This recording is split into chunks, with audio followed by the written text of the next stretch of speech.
What is going on, everybody? It's your boy Gsluke here with our round 4 stream for the AMEX. Rounds 1 through 3 have been pretty ridiculous, whether it's on PrizePicks where we've had like 2 props lose all weekend, essentially just ridiculous ROI over and over again there. And then for Showdown, where yesterday was just right around a 1.5x day, so just a little bit of profit, that's all right. But over there for Thursday and Friday, we were just adding on to it. And for our week-long stuff, I have a few live bullets towards the top. It's not like we have 5 or 6 in the top 200 or anything like that, but a couple 6 of 6s that have got some life here, which is always a great thing for Sunday, right? We want at least a few bullets in contention, so we at least have hope, right? So we are at least a little bit engaged with the broadcast and not onto the farmers next week already, which if you're out there, you're already onto the farmers.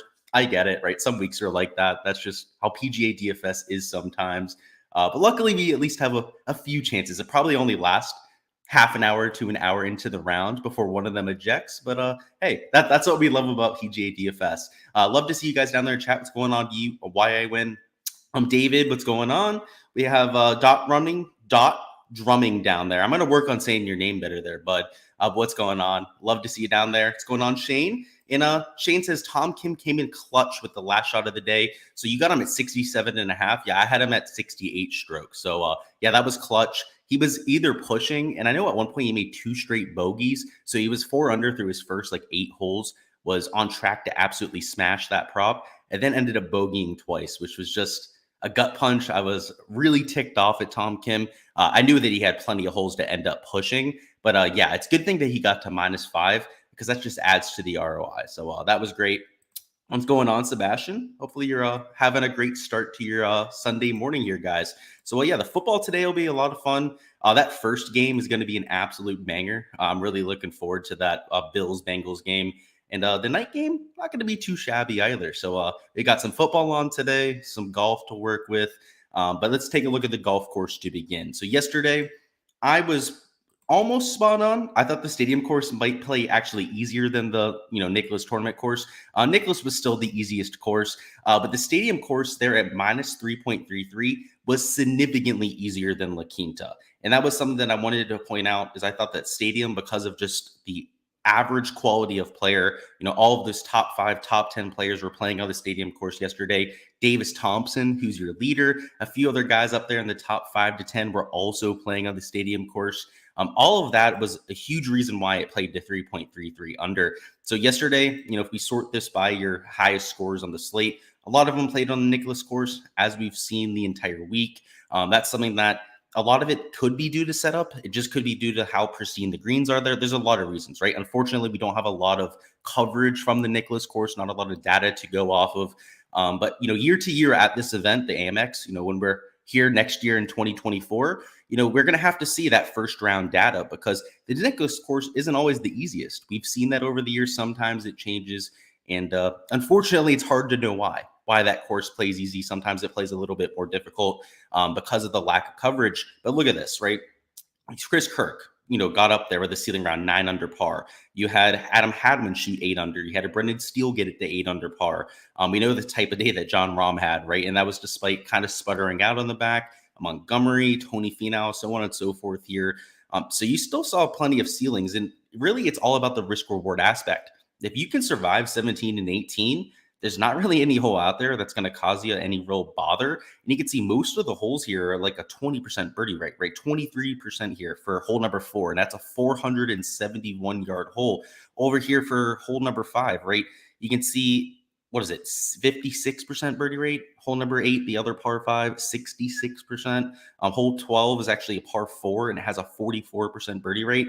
A lot of that was the quality of player, right? Like I said, just a better player in the field, but also the pin locations. They never changed throughout the first 3 days. So the scoring average, it deviated quite a bit. A lot of that was due to weather.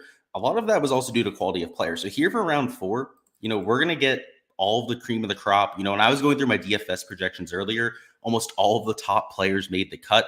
I believe of the top 25 on the Showdown pricing, only like 3 guys missed the cut, something like that. So like 22 of your top 25 players from the betting and the DFS board made it here to Sunday. So you have the cream of the crop to choose from. Pricing isn't nearly as soft as usual. So when I was also doing my ownership projections, doing my weighted averages and so much, it threw it off because typically we have more of that top end talent missing the cut. So when I ran my projections and ran the analysis of them to see like the average price, it was too high. So I had to adjust it down. I had to actually change my algorithm a little bit because of how many top end guys ended up making the cut, which we'll talk about the ramifications of that when we get to the player pool side, when we start talking about DFS and Showdown. But there's just a lot of guys to choose from up top. There's a lot more spread out ownership as a result. And really where you're getting kind of that choke point when it comes to ownership is in that 7K range, because a lot of those bottom end of the 7K range golfers didn't end up making the cut. I believe at $7,100, there was only one player of like the 15 at that price that's here on Sunday. So there's going to be gaps in the pricing, that sort of thing. That's going to make this a little bit wacky. So it's an interesting event. Normally, we see a lot more variance at this event. Typically, a lot of the top end guys will miss the cut at the AMEX. For this year, for whatever reason, that trend has definitely been bucked. Let's take a look at the weather for Sunday, which looks beautiful. We have 2 to 3 miles an hour of sustained winds for the entire day. They'll be finishing up by right around like 3 to 4 p.m. local time. And I would say that would be if there's a playoff. I mean, I would expect them to be finishing up most likely closer to like 2:33 p.m. out there. And to that point, there's no wind to worry about. Now, if you take a look at 6 p.m., or if you look at Monday over here, it gets really treacherous out there. The winds get closer to like 30, 40 miles an hour. So we want to avoid that. Like, we want to make sure that that's not going to affect players towards the end of the round. But based on all the forecasts that I've seen, if you look at Willy Weather, they actually have it coming in a little bit later, closer to like 9, 10 p.m. or is really when the winds start to kick up on that model. So I'm not too worried about the wind today. What I'm worried about are the pin locations, which again, guys, I forgot to bring it up on the tab here. So let me bring up the pin locations over here on Twitter. It'll just take me 1 second. There we go. And we'll go through these because this is going to be a huge X factor when it comes to Showdown and over there on PrizePicks. On PrizePicks, this is going to dictate essentially my entire thought process. But when we're looking at Showdown, I'm trying to figure out some of the leaderboard movement that I'm expecting. This is going to have a huge deal to do with it too. So let's catch up on chat, see what's going on down there. We have Nick down there. Victor Perez for all the money. I saw that, Nick. I was doing all my PrizePicks stuff. I wanted to get back to you guys in that chat, but dude, that's sick. You hit that outright. I think it was like $5,400, right, Nick? Heck of an outright there, bud. You're the Euro goat out there. There's a reason why we come to you for the Euro stuff. And he said, got the Bengals hat on, I see. Yeah, I might be hinting at something over there. Yeah, and I'm playing a bunch of Bengals over there for Showdown. So yeah, I love it. Parker says, I love seeing players play some great golf. Yeah, right. Shooting near 30 under par. You love to see it. The Century Tournament champions last year was kind of like that. I liked it. It was a nice change of pace because even when you put an easy course out there, you don't always see this kind of scoring, right? The guys have to be on their game, have to be firing at pins, making putts. And you've seen that from Thompson and, of course, Jon Rahm to this point. So we'll have to see what's going on, Suzuki. What's going on, buddy? Itachi, my boy from the PrizePicks Discord. Dot Drumming, we're back for the clean sweep. Yeah, I'd love another one. That'd be pretty sick. And Nick, yeah, you need your cookups.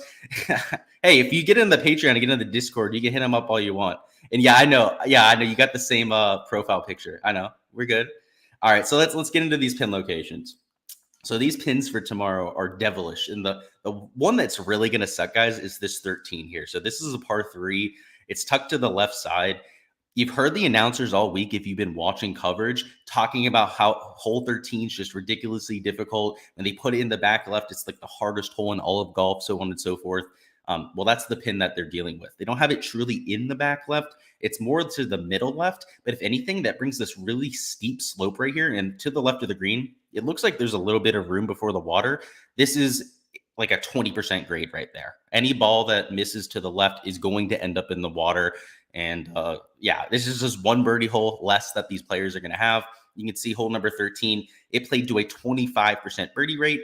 I would be surprised if it played to a 5% birdie rate this time around. So where are we at? Over here. There we go. Let's look at a few others. So 18's in the back. That's a tough hole. It makes it play closer to like 490 yards. Alcatraz, hole number 17 here. That's the island green par 3.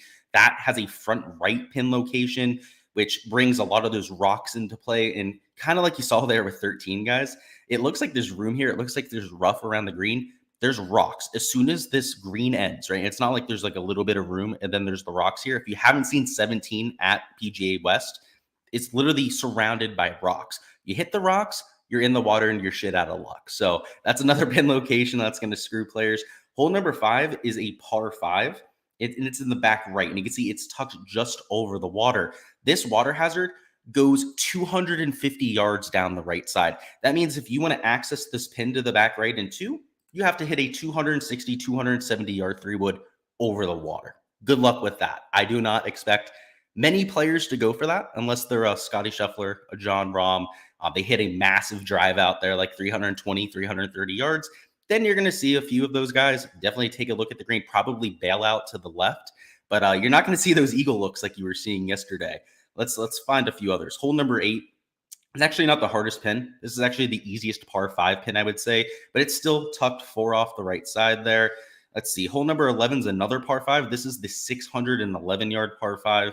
It's, again, not a terrible pin location, right? It's kind of in the, I don't know, middle right side. It's a really long green, so I guess not the middle right side.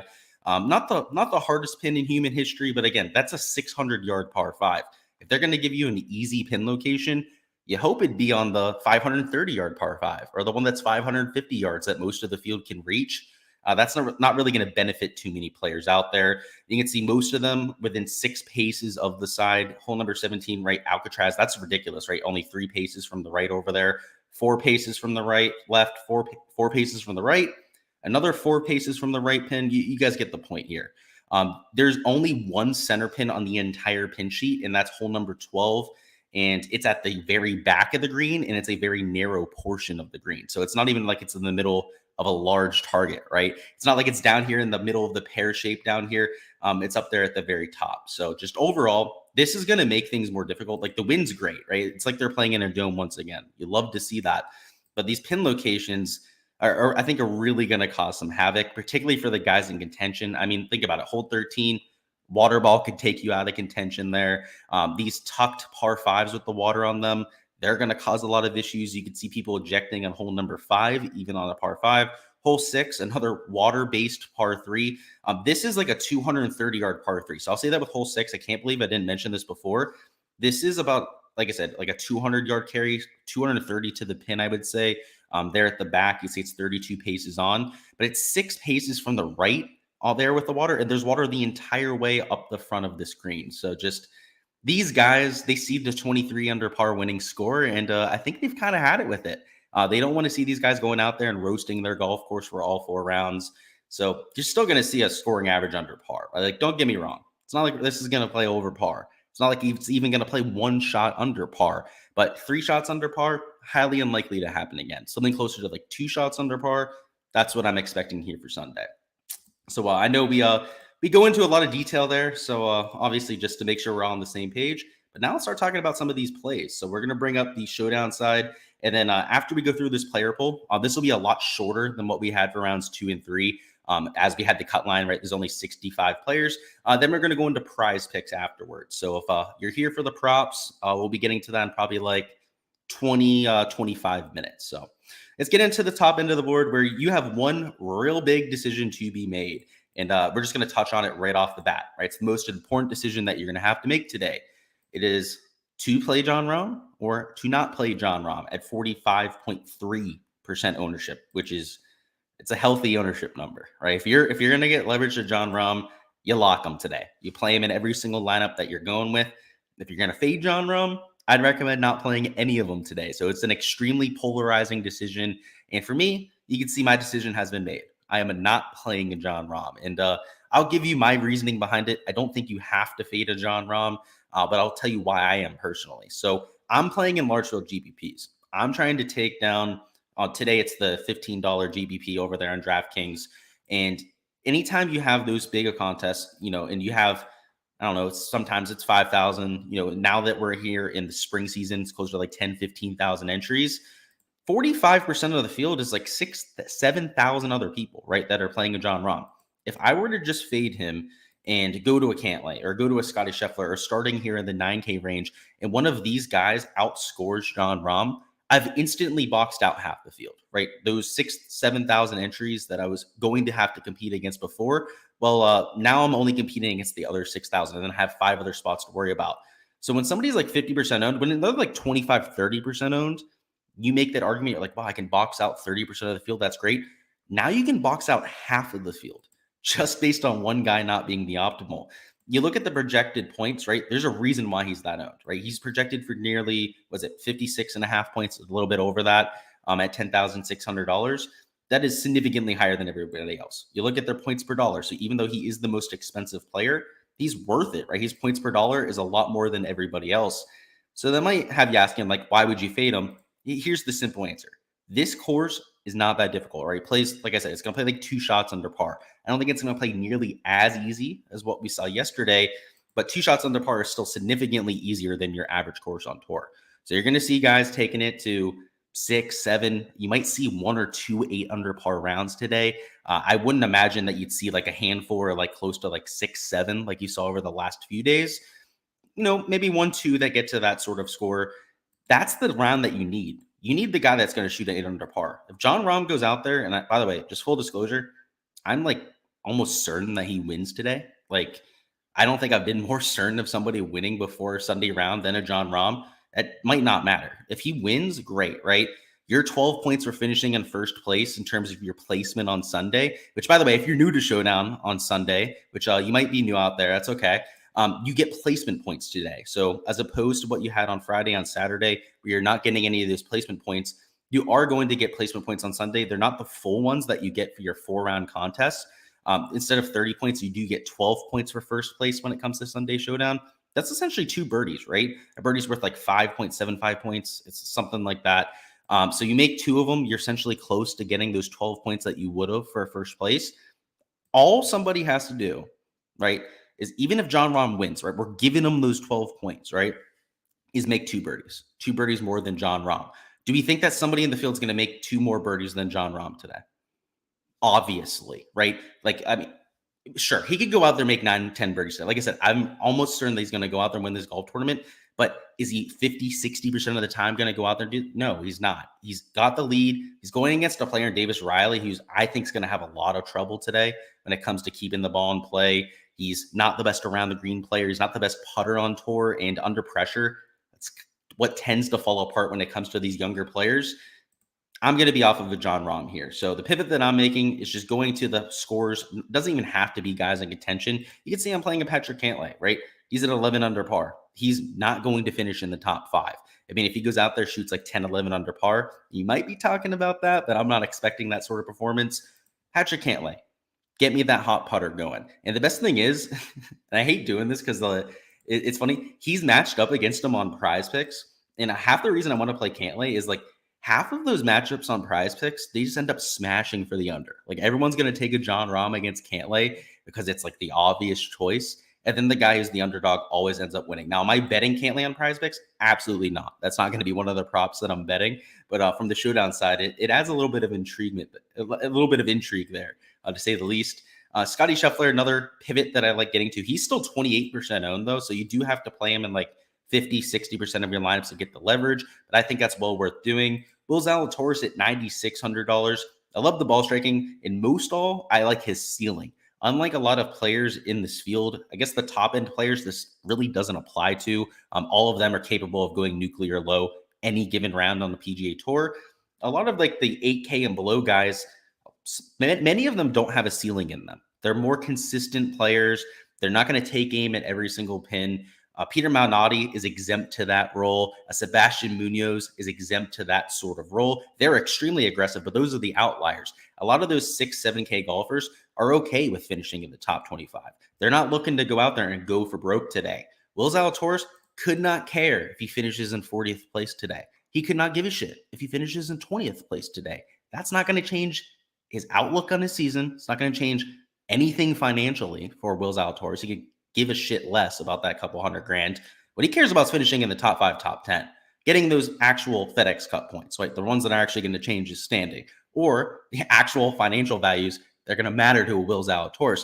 So he's going to go for broke. Like, if he finishes in last place, loses 2 FedEx Cup points, loses like 50K on his standing, he doesn't give a shit. So you know what he's going to do today? Even with those tucked pins, Will Zalatoris is going to aim at every single one, right?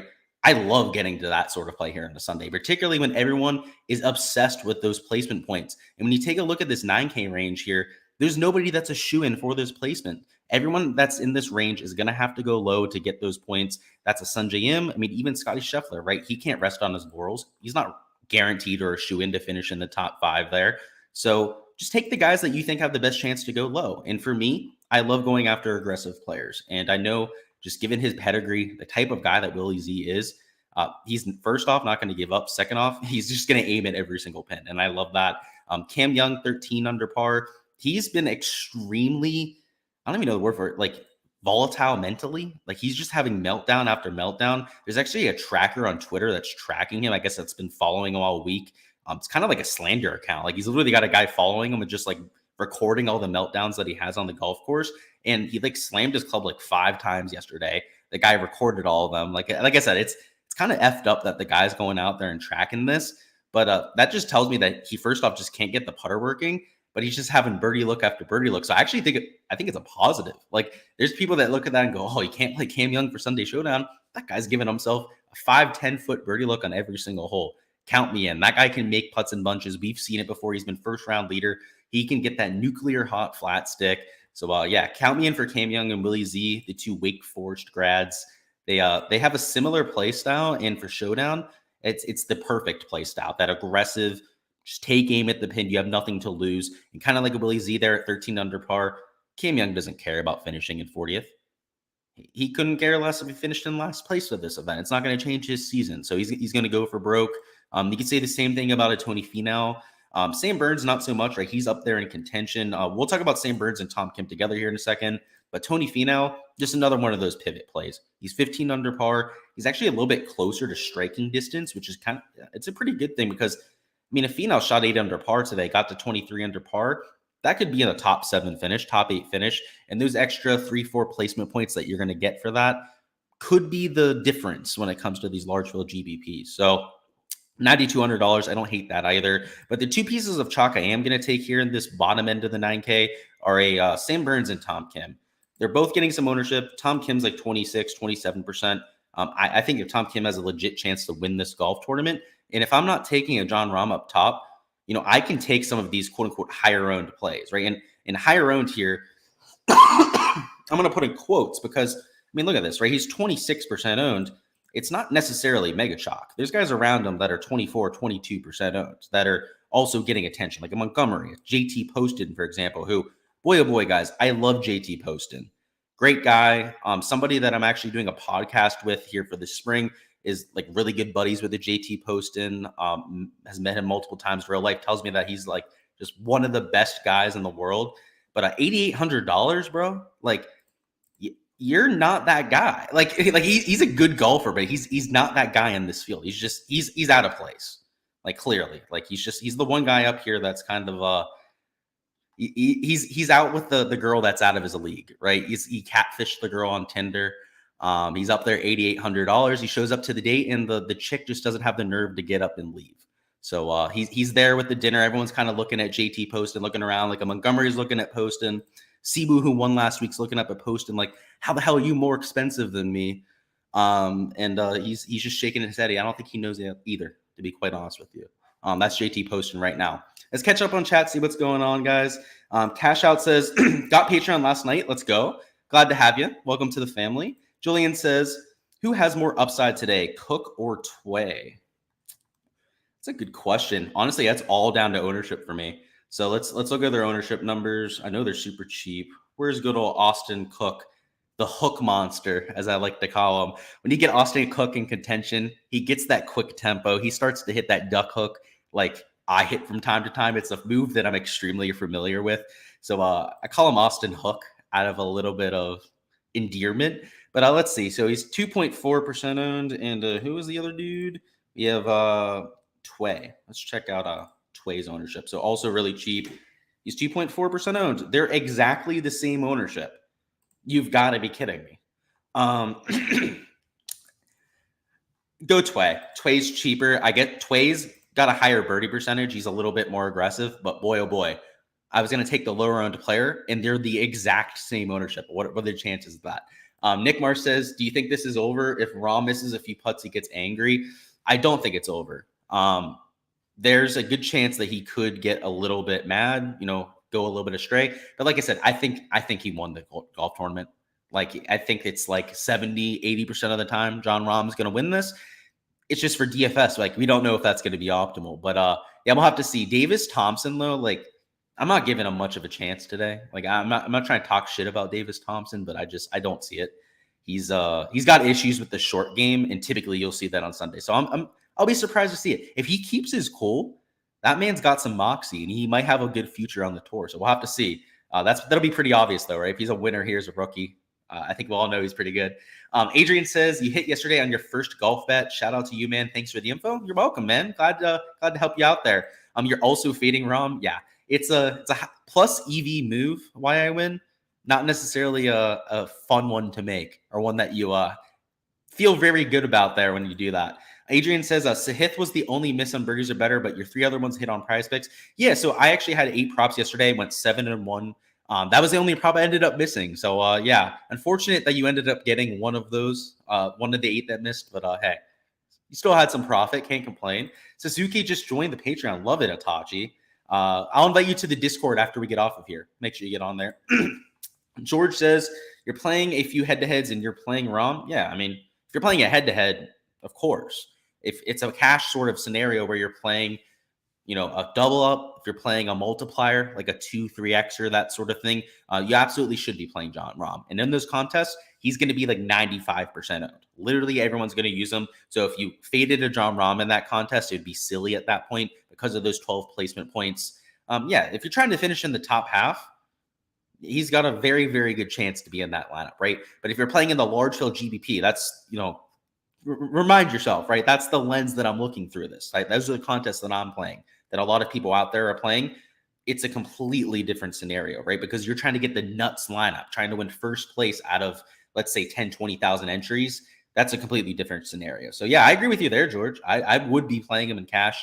When we go through the cash locks, he's going to be in the lineup. Davis Thompson is 100% in your cash lineup.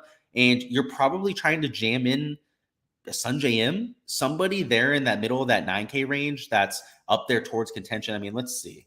I think Sanjay M makes sense because of the price tag. You could try and get Scotty in there, or I suppose like a Tony Finau because of the price tag, or one of these guys here at 18 under par. Like, you're looking at that sort of build. It's pretty straightforward. I'd say Sunday for your showdown for cash is probably your easiest slate. You just have to find 1 or 2 little pivot plays. Wyan Win says, Finau likes running up the leaderboard on Sunday. Absolutely. And he plays his best golf when he's free and, he's not in contention. He has nothing to worry about. Kind of like a Willie Z. I expect him to go out there and play well. Arab says, does he show his locks or just analysis? I'll be going over PrizePicks at the end. Devin says, your picks have been awesome this tournament. Keep it up. Absolutely. And Jared Nelson says, Ben Griffin or Dylan Wu? It's a good question, too. I like both of them down there. It's Griffin from a talent perspective, but ownership's going to play a huge part too. So you have 3.3% owned Dylan Wu. I expect a good amount of people to try to go to him after the round that he had yesterday. And where's Ben Griffin? He's a lot more expensive. So, wow, you're choosing between 2 guys. Maybe it's for FanDuel. Maybe that's the idea there. Let's see. It's Ben Griffin. I would go to Ben Griffin. If you have the salary, you're on DraftKings, play him, especially if you're not super chalky with the rest of your lineup. If you're on like FanDuel, that sort of thing, same thing. I would go with a Ben Griffin there. Alrighty, let's continue with the poll. Where did we leave off? Let's see. We went through some of these 8K options here. Cam Young, I love. Sam Burns and Tom Kim is a little bit of a chalky play. JT Poston here, I am fading. Same thing with Taylor Montgomery. The issue I have with them is their iron play, their GIR percentage. With some of those pins that we were looking at before, with how tucked they are to some of the sides of the greens, you could see a few of those guys miss in pretty nasty spots. I mean, there's water in play. There's going to be bunkers that are short-sided that are going to be pretty much bogey at best for those sort of players. So I'm a little bit worried about some of the young guns up top. That includes a Davis Thompson, right? Where's good old Davis? $7,700. I've got him at 30.6% ownership. And a lot of that's just because the slappies think that you have to play the guys in first place, right? They think that those, I think it's like 7.5 points you get for second place in terms of your placement are immediately going to make you like the nuts play. And they also assume that Davis Thompson's like 100% going to finish in second place. Like there's there's plenty of outcomes out there where he doesn't even finish in the top 10. So he's going to be a relatively easy fade there, right about 30%. In terms of your AK options, let's see. Siwoo Kim, 12.4%. Sign me up. I always love a low-owned Siwoo.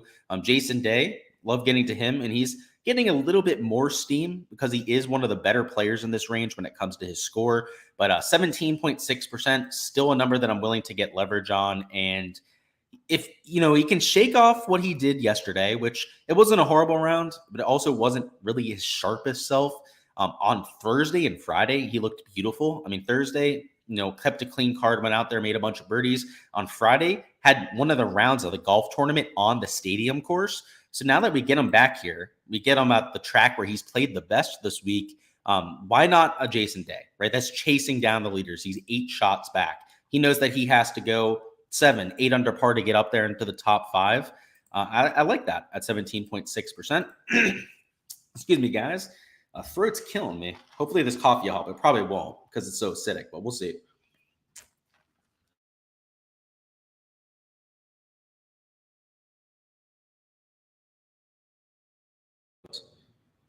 Hopefully you can hear me. That was unfortunate. Hopefully it wasn't out for too long. I noticed it right away. I saw a little flash on my screen. So hopefully you guys can hear me. And it wasn't out for too long. But let's see. Sahith Theegala also quite a bit here. He's only 11.5% owned. He's that aggressive sort of player that you're looking for to go out there, take aim at pins. Another player that's playing from behind too. If you can't tell, that's really what I'm looking for. Is a lot of guys are going to gravitate towards the top of the board. And frankly, I'm going to try and navigate towards some of the pivot plays out there. So that's what I'm looking at on that side. Excuse me, guys. And I apologize there if the mic went out for too long. It should be good now, though. It's not giving me any feedback that my mic's muted. Alex Smalley at $7,800. He's minus 10. Another just better player than the price tag. He's a much better player when it comes to the ball striking than a lot of the guys around him, like a Rose, Denny McCarthy, for example. And in terms of ownership, he's 4 times less owned, a little bit more than 4 times less owned than a Davis Thompson, or say a little bit less than 4 times. Thompson is not going to be optimal 3-4 times more often than somebody like an Alex Smalley, making it a relatively straightforward pivot. Dean Burmeister, $7,600. I'll be getting to. He looked great here at the stadium course to begin the week. He unfortunately kind of sputtered his wheels yesterday. He was in contention. Luckily, we didn't play him in Showdown, so we didn't have to worry about it. But now that he's going to be low owned, he's coiled like a snake, ready to go up that leaderboard. I think it's the time to get there. Ricky Fowler looks like he might be back. He's been playing excellent golf over the last few weeks. I shouldn't say few weeks, right? Last few months, right? Touring the fall swing. He's contended a few times and whatnot. And the new swing and the new putter that he's rocking, they're working. The putter looks ugly. It doesn't look nearly as aesthetically pleasing as the last putting stroke, but he's making a lot more putts. The swing looks, he's hitting the ball a lot farther. That's the one thing that I noticed. He's hanging out there with John Rahm in terms of driving distance. All of that is extremely positive for Ricky Fowler. So I'll play him. I'll get there. He's only 7% owned, so not getting a ton of ownership. Christian Bezuidenhout is a fade. He's up there and I believe tied for 3rd place at this point. The issue I have with Seabass is the aggressiveness. He doesn't tend to make a bunch of birdies. A player that's more of a high par percentage player is extremely skilled at getting up and down.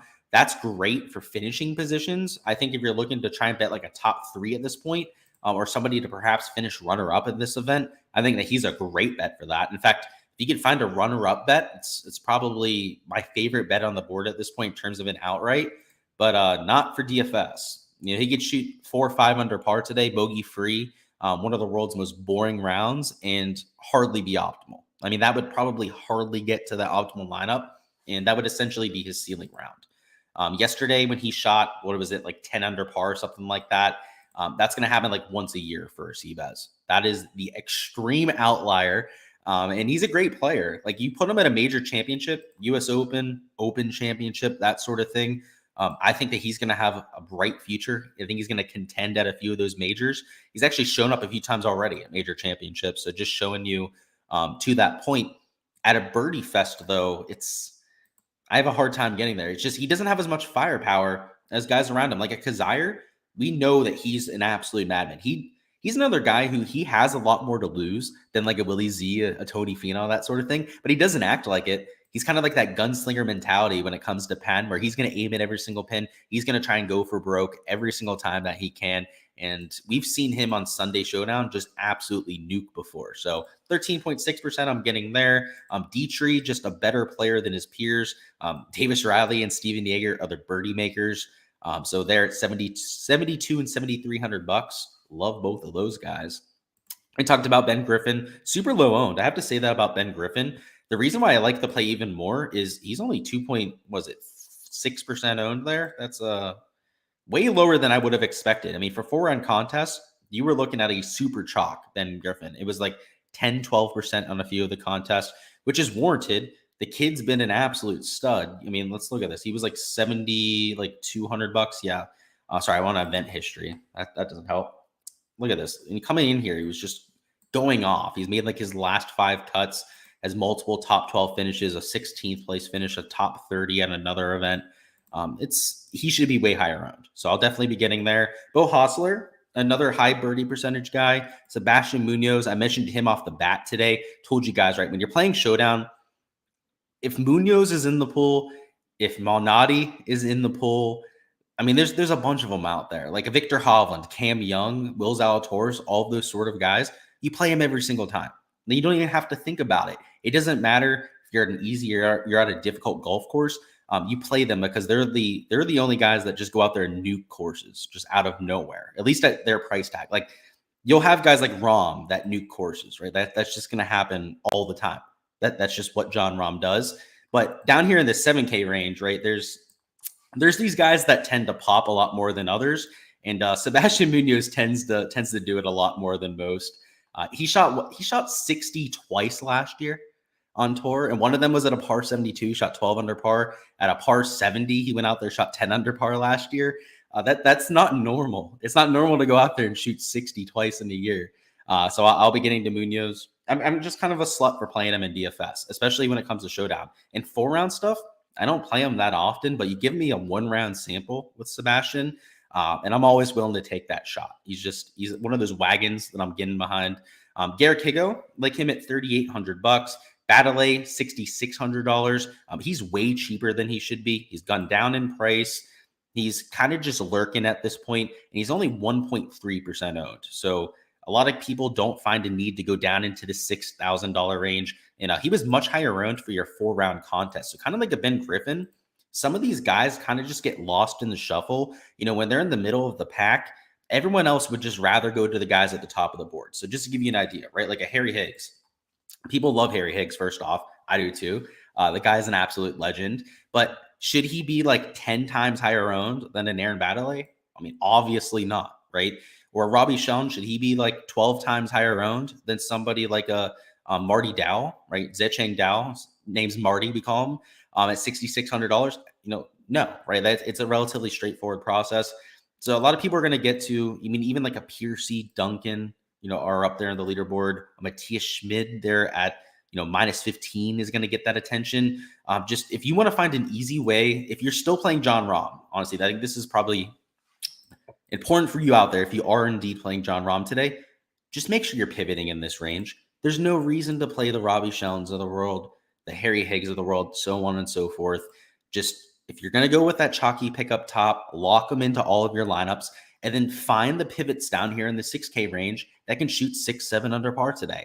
If you can get 2 of them in the same lineup and then hit up top, which should be a lot easier, right? You're just assuming that John Rahm's going to win and win a GPP. That's how it's done, right? But what not to do down here is to play a Harry Higgs or to play a Robbie Schoen. And then if you end up getting that right, let's say you play both of those guys, a Higgs, a Schoen, and a John Rahm. Well, okay, now you're with a 3-on-3 with like 2,000 other people. Like, good luck. You're 3-on-3 versus 3,000 other people. That's not the way that I play DFS. It's not the way that I like to handle these sort of slates. So, yeah, I'm going to the pivots, like a Higo, like the Aaron Baddeley's, the Marty Dows of the world. And at the bottom of the board, I'm playing Paul Haley. Thing is about Paul Haley, he's extremely aggressive. He makes a bunch of bogeys, but we have seen him at easy golf courses kind of tear it up. So during the fall swing, some of his best results were at easy courses. And then you've seen of late, I mean, at this event, right, made the cut. him have one of his better weeks. So I'll get the Haley. He's only $6,300. He's going to be literally unowned too, 0.3%. Anders Albertson, another player we've seen have a high birdie percentage, very volatile. Like if you're looking for a safe play, do not play Albertson. You probably get that idea because he's $6,200. Probably didn't have to tell you that, but he's only 0.8% owned. And Tano Goya, same story. Aggressive player, extremely volatile, and only 1% owned, down there at just $6,100. So those are the sort of players that I'm trying to get to when it comes to Showdown. And, the guys not to play, I guess, just to point him out again, like a Higgs, right? He's 11% owned. A Sheldon, you probably want to avoid. Munoz, I'm only playing because he's so aggressive, because I actually know he can put up that birdie production. Because if Munoz at minus 16, if he goes out there and nukes the slate, I mean, you're looking at him potentially finishing in the top 3. So I still like getting to Munoz. I guess he's like that one chalky pick we're taking. I guess a Seabez, right? He's 18% owned. You probably don't want to play. That's it. Just the guys at the top of the board you're not sold on. They're relatively easy pivots here. And where you're going to find your edge here for Sunday Showdown. Let's go over to DraftKings now. We're going to just quickly go through some of our top cash plays and then hop into the PrizePicks board. So if you're waiting on PrizePicks to see what I'm going after for tomorrow's slate, we'll be doing that here in a few minutes. So let's do this DraftKings thing first. So if you're looking for your top cash plays, Jon Rahm automatically in that lineup. Your second man in, I would personally go with a Tom Kim. I think he's the most consistent guy there at that price tag that's there at minus 18. So he's the guy that I would personally take, especially just I think he's the best player out of the bunch. They're tied at 18 bar, even better than Burns. And Burns, that's a pretty bold statement for me to say that Tom Kim's already better than Sam Burns, but I think it's true. He's literally that sort of player. In the 8K range for our third man in, and Thompson, right, is a shoe-in for this sort of lineup. We could probably fit in another 8K option. Let's put Poston in there. So if you're going with a cash lineup, I think this is a really good way to start. Your last 2 spots, I mean, this is a little bit aggressive, right? You only have, right around $7,000 remaining for your last 2 spots. But there's names down here you can get to. There's even guys that are in contention. Like, I know I said that Harry Higgs, not the best play when it comes to, GPPs, trying to get that leverage. In cash, I don't hate it. You could take him at $6,500. You don't have to go that far down, though. You could go up here closer to like $7,000. Robbie Sheldon, right? I don't love him for GPPs, but I do like him over here for a cash lineup. This is the sort of build that I'd be looking for. Now, some people out there like to take a pivot play with their last 2 spots. You could also do that down here, right? So if you still want to avoid a Sheldon, you still want to avoid a Harry Higgs, that sort of thing, then go out there, take the Battle of the world. I think that he's like a perfect cash play because he's low owned. He's in my opinion, relatively safe because of how he's played. I mean, he's made like 10 of his last 12 cuts or something like that. So clearly playing some consistent golf. I think he's who I would go with, honestly. I'm kind of talking myself into that because he's also low owned. So, if you're trying to perhaps slightly leverage the field when it comes to your cash lineup, that might be a little sneaky way to do so. Then at $7,300, I'm not allowed to click in the last player, but just pick your favorite guy there, right? You get the idea. In terms of GPPs, right, I'm avoiding a Jon Rahm, but one thing I will point your attention to is starting in the 6K range. So I was kind of hinting at it a little bit before, but maybe starting with the 2 Wake Forest grads, right? Hoping that they can push each other on the leaderboard. Here in the 8K range, mixing it up, taking a few low-owned pivots, you still have $7,300 remaining if you do that. And there's nobody here. I mean, the highest owned player we have is going to be like Jason Day, who's like nearly 18%. And we still have a bunch of salary remaining. I mean, I'm going to go ahead and click one more guy in here for you guys. Let's see. Let's put Mitchell in there. You can make a lineup if you started that 9K range with 6 pivots that are all high birdie percentage players that you love. That's very tempting to me. It's probably the direction I'm going to go with when I'm making a lot of my GBP lineups, especially the ones I start in the 9K range, right? Like I'm still going to have Scotty Scheffler in lineups. I'm still going to have Patrick Cantlay in a few. I like their equity to go out there, shoot someone like 7 to 8 under par. But in terms of the salary, saving and going into that 9K range is going to give you a bunch of leverage. I mean, it's 50% Jon Rahm. There's combined like 40% ownership between a Cantlay and a Scotty Scheffler there. So if you avoid that range, you're boxing out like 80, 90% of the field, maybe even a little bit more than that. You might be able to get even more than 90% of the field boxed out. That's another way to get leverage to the field at some of those big contests. Let's catch up on some of the comments down in chat. What's going on, Jump Boy? You say that the GOAT. I'm not the GOAT. That's Tom Kim. Anytime someone calls me the GOAT, I defer to Tom Kim. He's the GOAT. He's the one who made the birdie on 18 yesterday for cash us. He's the one that we have to praise. Dino says, "What are the prize picks?" We'll be going through that here in about a minute, actually, after we go through these questions. Wyatt Wynn says, "Talk you off of T. Duncan." Gotcha. So let's go over to the projections. And I'll remind you guys, we'll be doing prize picks in about 2 minutes now. I'm just going to go over everyone's questions down in chat about DFS before we hop into that side. So Tyler Duncan, I know that he played well in round 2. He had that nuclear round. Yesterday just was about average, didn't really move himself up the leaderboard or anything like that. I guess the argument against him would be ownership, right? So he's like 8% owned, but he's not mega chalk. So I'll try to talk you off of him, right? The argument is there's a Batterley who's like 7 times less owned right next to him, or Marty Dow, who's nearly 15, 16 times less owned, right below him in terms of price.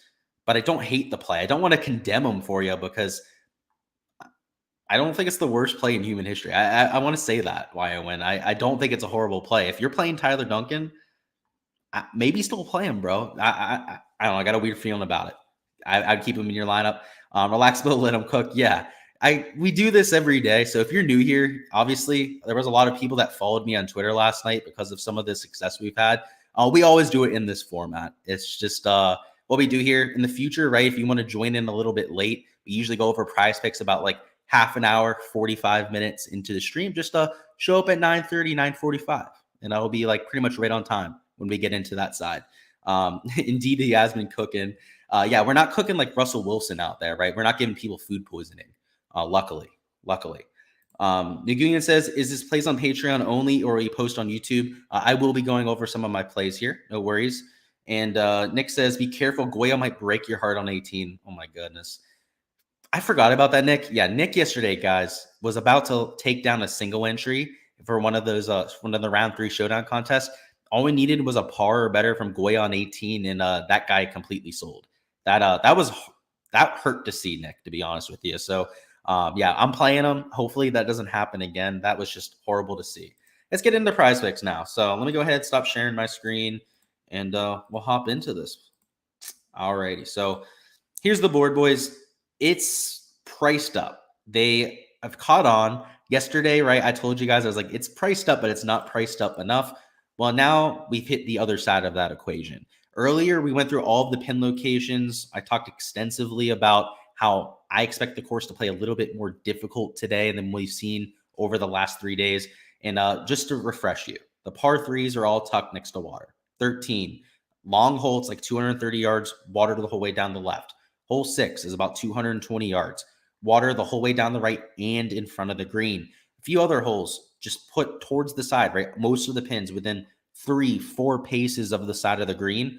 All of that is going to make scoring a lot more difficult. So we're not going to do the same in-depth kind of breakdown like we did to start the day. But this scoring average of 3.33 under, I don't expect to hold up. I expect there to be right around like a 2 under par average. You also have a lot of the nerves, a lot of the tension involved with being in contention on a Sunday. And you're going to see players struggle, especially guys that are in contention. You're going to see a few guys have some wacky over par rounds. And in terms of the scoring average, it's going to reflect on the board. You're going to see a lot of guys going under on birdies. You're going to see a lot of guys for strokes that probably go over today. And that's not meaning that everyone's going to go over. I mean, you're going to have a John Rahm that could shoot 8 under par today. Right? I think that's completely possible. A Scotty Scheffler, so on and so forth. So it's not like you're just fading the board randomly. You have to be strategic about it, right? So let's go through a few of the fades. There's actually only 2 props on the board that I really like here, but I really, really like them. So it's JT Poston, under birdies or better, and then it's Taylor Montgomery, under greens and regulation. Both of these props have, first off, a ton of push equity, but their hit rates are like exponentially higher than everyone else on the board. Like I said, I would be like leaning under on like a lot of other players here, like a Finau, Burns, Scheffler, Rahm example would be like I don't know, like 52, 53% hit rate for an under, that sort of thing. These props are like 60, 75%. Like I haven't ran the actual sim on them to see what the number would be, but just to give you an example, Poston projects for like 4.1 birdies and Montgomery projects for like 12.2 greens in regulation. So There's a pretty drastic difference between my projections and what they have here on PrizePicks. In terms of the thought process, JT Poston is like a rock average player when it comes to your birdie percentage. So this is the birdie or better percentage board here on PGA Tour, right? This is just their website, and these are the stats from last year. So this isn't the season that started in the fall. It has gone through January. This is for the entire last season, so real big sample size. JT Poston was tied for 95th on tour when it comes to birdie or better percentage, which is it's okay, right? It's nothing special though. That equates to about 3.8 birdies per round. He made a birdie on 28% of holes. Like I said, respectable. But when you're trying to find somebody to make 7 birdies to cover a 6 birdie line, you don't want somebody that's PGA Tour average at best when it comes to birdie or better percentage. When you consider the pins, when you consider that he's in contention, right? He's going to have a lot of those nerves behind him. I have a hard time taking him to make 7 birdies. Now, is it possible? Yes. But in terms of your over-under percentage, I have it, like I said, closer to like 60-65% for the under with quite a bit of push equity. I do think that there is 10-15% chance he goes out there and ends up getting to that 6 birdie mark. The projection isn't horrible. Like his ceiling today, like he goes out there and he makes a bunch of putts, which Poston does from time to time. He'll make like those 25 to 35 footers. He could get to 6 birdies. I am okay with that. He was at 5.5 birdies to start yesterday. So I guess people bet him up to 6, right? Like I think it's possible that he gets there, but I wouldn't have been taking the over at 5.5. I can tell you that for damn certain. I would have faded that prop. I probably would have been about a coin flip at the very best.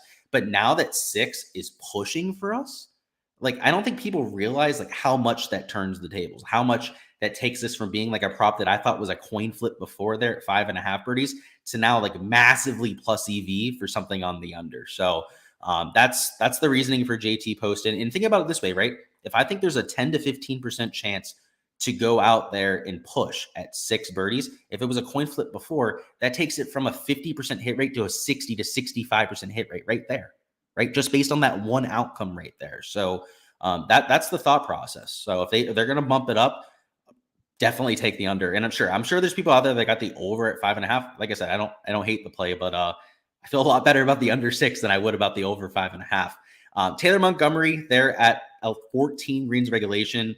This is another one that doesn't make sense. The stadium course on average is surrendering 12.5 greens regulation per round.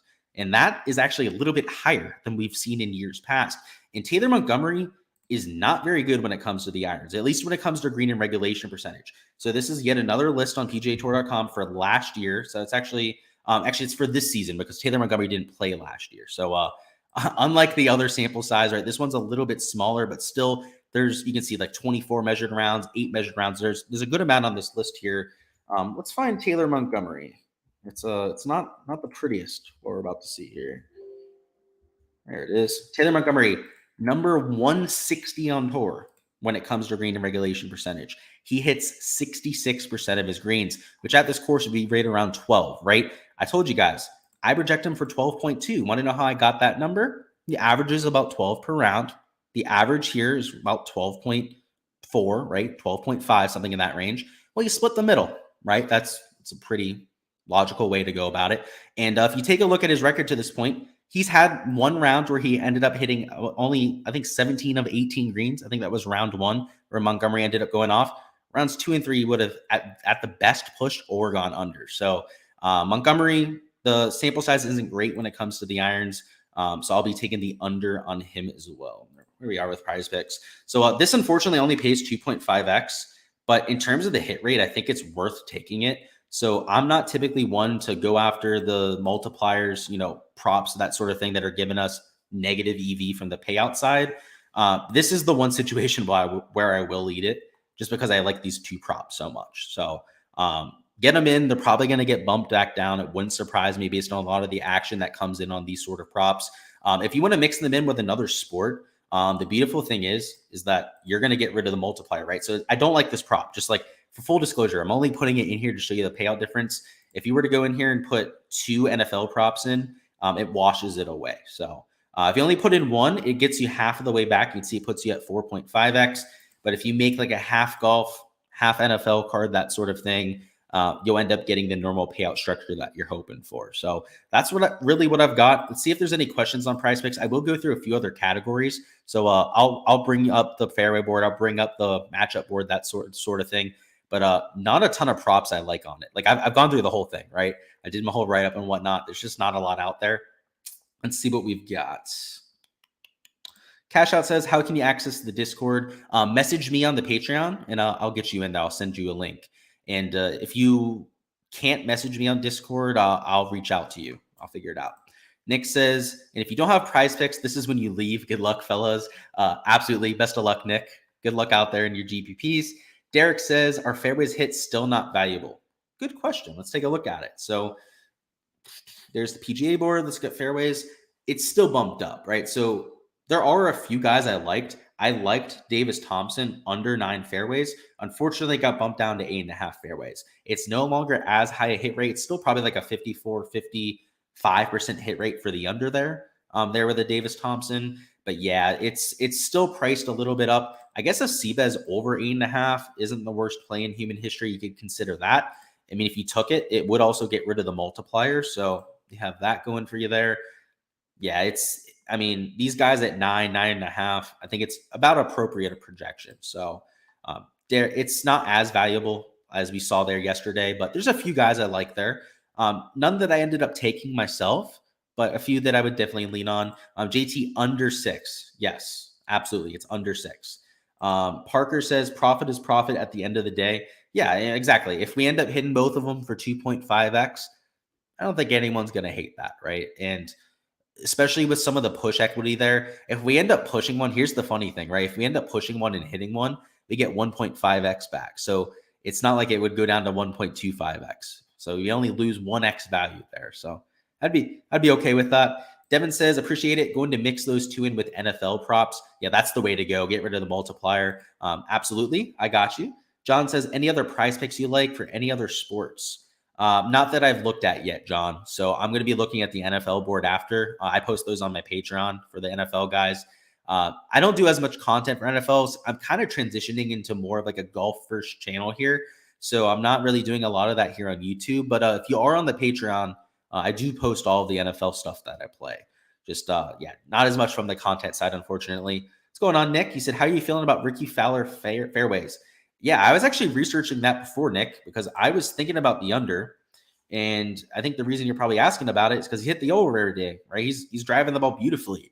So I wanted to take the under because historically, he's not a very accurate driver, but he's done a really good job this week. So I'm fading it personally. Just, his reputation for being a little bit squirrely off the tee, I have to stay away. But yeah, if you're going to look at the stats for rounds 1 through 3, you'd want to be playing Ricky Fowler. I'm just a little bit worried about it. Derek says, Scotty over fairways have been good. Yeah, he hit, I think, all 14 yesterday. He went 14 for 14. But kind of like I said, like with a Keith Mitchell, some of these other players, like he's volatile off the tee. He's going to hit driver on almost every single hole. And around the stadium course, it's tricky. You have really tight fairways. The farther that you hit it down, it's contoured. There's a lot of slopes on the fairways, particularly the longer you are, that can take your shot off the fairway. He's not going to hit 14 fairways again. I can guarantee you that. I think that's right about his projection, right? He's hitting the ball well off the tee, but if this was any other event, he'd be down there 8.5 fairways with a post in, a Seabez, that sort of thing, because he's not historically a very accurate guy off the tee. Robert says, can Poston still win this? Yeah, absolutely he can. I don't think that it's likely. I think that he has a few issues to worry about today, but yeah, can he win it? Sure. He's a great player. He's a top 50 player in the world. If he goes out there, he's going to have to shoot. He's 4 shots back. Or is he 5? Let me double check on that. Don't quote me there. Let's see. Good old Poston. He's 4 shots back, like I thought. Yeah. Shoot 9 under par. That could get it done, right? You shoot something like a 63. And what's his best round of the week? Let's double check on that. Because I'm sure he's shot 64 at some point, right? No, 65, 66, 66. He's going to have his round of the week. If he can go out there, break that round of the week, I think he's in contention. Yeah, so if you're looking from the outright perspective, there's probably value there. Wyatt says, good luck today. Bengals, Cowboys for the W. Yeah, I got Bengals support on here. And people are giving me shit about this. You guys can let me know what you think. I support the AFC North when the Steelers are knocked out of the playoffs. Like when they're not in the playoffs or out of contention, that sort of thing. I support my fellow AFC North teams. Even the Ravens I'll support. I'm a freaking Steeler fan out there because that's just how we roll. When, they look good, the AFC North looks better. And if anything, we're just like fierce little brothers, little rivals out there. So I don't get why people like give Steeler fans shits for that. But yeah, go Bengals today. I'm rooting for them for sure. He said Bills and Cowboys for the W. Yeah, Bills probably win. I mean, they have Josh Allen, but I am rooting for the Bengals. Brown says thoughts on Tony Finau under strokes. We'll take a look at it. I'm going to say probably the fade it. So he could easily shoot 5 under par. He gained 2 strokes putting yesterday. And Tony Finau, though he's been pretty good with the putter for the last few months, that's not really something we can count on every single round. So I think it's more of a coin flip than anything. I would avoid it. But if you're taking the under, I don't want to talk you too much off of it. He could still easily shoot 5 under. He said, Bengals versus Niners Super Bowl. That'd be cool. Burrow versus Purdy. And if Purdy makes it to the Super Bowl, that's going to be a heck of a story. Rooting for him. He said Bills versus Cowboys Super Bowl. Oh, Cowboys. Cowgirls fan out here. Bills, yes. I mean, they have all the scripts going for them at this point. I don't know. I think Bills 49ers is probably what I would say. I think that the Bills, Josh Allen, the script, right? They have it rigged at this point over there for the Bills. But yeah, on the other side of things, 49ers, they have Brock Purdy. He's destined. He's the Messiah out there for the San Fran fans. Derek says Davis Thompson birdie. So he's at 5.5, right? Let's see. Here's the issue I have with Davis. He's in contention at a PGA Tour event for the first time in his life. I would fade it. If he was at 5 birdies, I would be all over it, man. He's had a great week to this point, but there's just something that happens to players when they get into contention. They're at a PGA Tour event for the first time. They're feeling, something different in their hands and their fingers out there on the greens. It scares me. I've had it go the wrong direction too many times before. So I wouldn't be betting it, but yeah, you would have to lean to the over, right? He's played so well. Absolutely support. Absolutely. What's going on? Ravens boo. Yeah, I'm a freaking Steeler fan. So other than the last few weeks, I've been booing the Ravens for sure. They're the Ratbirds, according to my book. Louisville says, nah, definitely Eagles. I don't know. Yeah, after last night, you might be onto something there. Yeah, nobody's talking about them either. They're kind of like a little bit disrespected at this point. I mean, especially after that beatdown last night, you'd think that more people would be jumping on the Eagles train.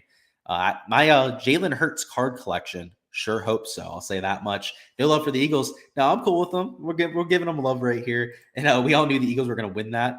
Yeah, I mean, we knew they were going to win that game. I didn't know they were going to beat down the Giants, though. I didn't think it was going to be like 35-7 or whatever the hell it ended up being. That was the surprising part to me. Definitely thought they were going to win. Jalen Hurts, he looked a lot sharper than I thought he would coming off of that injury. Hadn't been 100% over the last few weeks of the season. That was good to see. Good for the good old Philly fans. I growing up in Pittsburgh, going to University of Pittsburgh too for college. Lots of Philly fans. Met them all. They're extremely passionate fans, and they like the Steelers too. I have to say that. So maybe I should be rooting for the Eagles. Because all those Eagles fans, when they came over for college at Pitt, they were all rooting for the Steelers. Like they all bought Steeler jerseys. We'd all watch the game on Sundays in the dorm together. So Eagles fans are cool in my book. I know that they're passionate. That's probably the best way to put it. Passionate. That could be taken a lot of different ways. But yeah, go Eagles, go Bills. I got to root for the Bills. Damar Hamlin. First off, the high school that I would have went to in Pittsburgh, I moved to Florida for high school. So I didn't end up going to that high school. I went to the middle school that he did, but Damar Hamlin went to school there. Went to Pitt, obviously. Went to class with Damar Hamlin. He was actually in a few of my classes. He helped us out with the club football team. So like, I know I haven't talked about it a lot here on stream, that sort of thing. Like I was actually, I'm going to say I was close with Damar, but I knew him, had an impact on a lot of things I was doing in life. So that's the team that I want to win the Super Bowl. But if it was Bills, Eagles, the more I think about it, that's the ideal scenario for me. But yeah, hopefully the Bills win. Honestly, I'm like all in on that at this point. Go Bills, but let's see. Go Birds. Yeah, I knew we'd have some Birds fans down here. That's good. And yeah, those are the only 2 picks I'm going with. Yep. And he said, thought Daniel Jones is Josh Allen after the Vikings game. Yeah, overreaction and a half, huh? That's what happens sometimes. All right, boys, go ahead, hit that like button before you hop on out of here. I appreciate you guys stopping by, showing all the support here on the channel. Make sure you are subscribed if you haven't, so you don't miss any of the content in the future. We've got the Farmers Insurance Open next week, so we're heading over to the West Coast, one of the more iconic tracks in golf history. We've got Torrey Pines. It'll be a 2-course setup. It's a pro-am once again, so some funky stuff going on. Golf starts on Wednesday next week, so it's also a little bit different from the schedule side. And there's no Sunday golf. Our final round's going to be on Saturday. So there's going to be some movement with the content schedule. I'm actually going to start working on the course breakdown this afternoon to try and get that out extra early for you guys this week. But best of luck for all of your round 4 stuff. Hopefully we can cash out on that PrizePicks card. Best of luck for Showdown if you guys are playing on that side. And let's have some fun here on Sunday, right? Rounds 1 through 3 have been absolutely epic. We're kind of playing with house money at this point, but boy, oh boy, would it be great to finish with a bang. So looking forward to it. Are there any questions? Let's see. If there are, I'll go over them for you guys. Do you like Davis Thompson under 69? Yeah, if you got 69, that's fine. Like I think him shooting 300, 400 par is okay. I'm personally not on him, but we'll see. Taylor just got bumped down. Of course he did. I told you guys that was going to happen. Fade Taylor. Yeah, I would. At least when it comes to GIR, I definitely would be fading them. Yeah, you guys were on the stream, though. You should have gone in your card. So you guys don't have to worry about it. Unless you didn't get in your card yet. I don't know what you guys were waiting for. Get your damn cards in next time. They're watching the stream. Of course they are. They're my biggest fans. Atachi, that's the thing. They're in my Patreon. I know that. I know that they have an account in there. I talk shit to them in my Discord, by the way. So when I get you in there, Atachi, you got to say, I literally like send messages to them on there. I'm like, attention to the PrizePicks lines makers that I know are in here. You're bitch made. So yeah, no, I know they're in here. And hi, Jacob. Hi, Steven. Matt says midstream Taylor bumped while building card. Yeah, that's normally what happens. Like I said, hi, Steven. Hi, Jacob. Dan says, what's up, Brody? Dylan says, is Taylor still under? Yeah, I would still take him under that, to be honest with you. And yeah, you got to get on those ASAP. That's just kind of how it works. Like they just watch. And yeah, I figured you'd like that. Yeah, and by the way, guys, Atachi's got the slips. If you guys are looking for some locks over there in the Discord, you know who to hit up. You missed the whole live. Yo, just go back and watch the replay. But dang, bro, you gotta come through a little bit earlier. We want to have you next time. And Antonio says, what's up, bro? Looking at the odds, right? Who wins? Oh, looking at so considering odds, I mean, Rom's probably going to win, right? But if you're going to take an outright bet, Tom Kim. Go with Tom Kim. Go Scotty Scheffler. Go for one of those two, okay? Because I've said somebody's going to go out here and nuke this, right? Shoot like 10 under par and do something special today. It's one of those two guys. That's who I would be considering. And yeah, that's all I got, boys. So best of luck, like I said. Let's make some money. And I'll catch you guys for next week.